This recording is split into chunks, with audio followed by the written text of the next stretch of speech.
Well, for a closer look at Reagan's years in the Oval Office, we are joined by Stewart McLaurin. He is president of the White House Historical Association. Stewart, thank you so much for your time. We just got that little snapshot, very cool view of President Reagan's Air Force One. How has time changed some of the perspective of President Reagan and his time in office?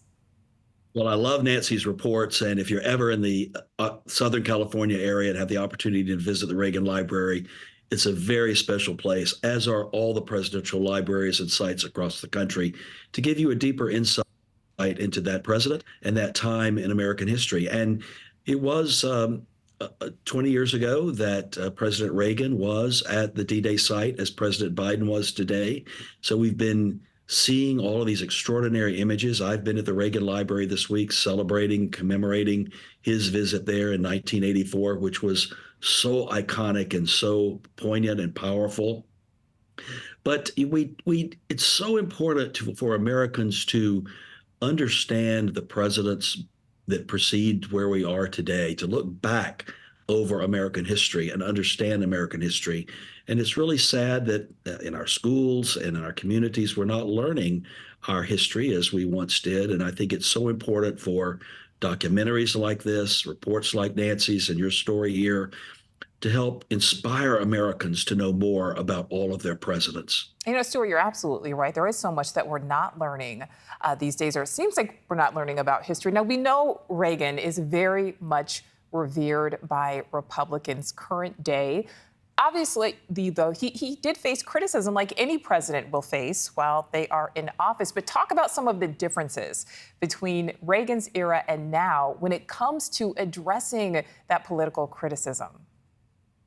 Well, none of these were perfect men. 45 men over 46 presidencies, and they've all been wildly different in ideology, where they were from, what framed them, what made them, the challenges they faced as president, the technology that they had to deal with. Ronald Reagan, when he went into the White House in 1981, there was one fax machine. That was the technology in the offices of the White House.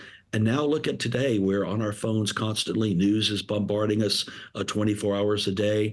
And so there are different challenges in the issues, but also in the technology and ways that presidents communicate and interact and how they're documented. We now have insights into seeing our president where he is all day, every day, and what he's doing. And that is much different than the Reagan presidency, when the news was a morning newspaper and the evening news.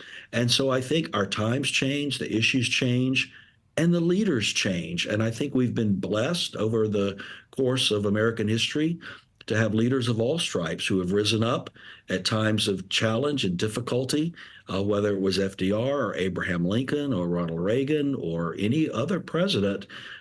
We have to look at them in the context and through the prism of the time in which they led. And we need to learn from that and apply those lessons from history to the challenges we face today. And so my last question for you, we have under a minute, but what are some of the most important aspects from your perspective of Ronald Reagan's legacy? Well, my first job in Washington was working with the Reagan presidency, and my job now at the White House Historical Association is to reflect on all of these men and their families and their staff and the stories that are about them and the life in the White House in the 224 years that the White House has been home and office to our president. But Ronald Reagan was a unique individual, and for 8 years he governed in a very perilous time. He had very interesting colleagues in Margaret Thatcher and Brian Mulroney and John Paul II that were facing challenges in the world. And we have to learn from these. And I encourage everyone to really watch this documentary that's coming out. It's terrific and very insightful, and it will remind you of things, but it also will inspire you, I think, to become a better citizen and to apply the lessons of history to voting and learning and educating yourselves and your family about the American presidency and about American history. Yeah, so important to know and to learn our American history. Stewart McLaurin, thank you so much for your time. Thank you. It's been an honor. And don't miss it tomorrow night. NewsNation Films presents Reagan, Portrait of a Presidency. You will hear from the 40th president in his own words and relive the moments which have defined history. That is tomorrow at 9 p.m. Eastern, right here on NewsNation. Thank you for watching. Go to newsnationnow.com to find News Nation on your television provider. And don't forget to click the red subscribe button below to get more of News Nation's fact-driven, unbiased coverage.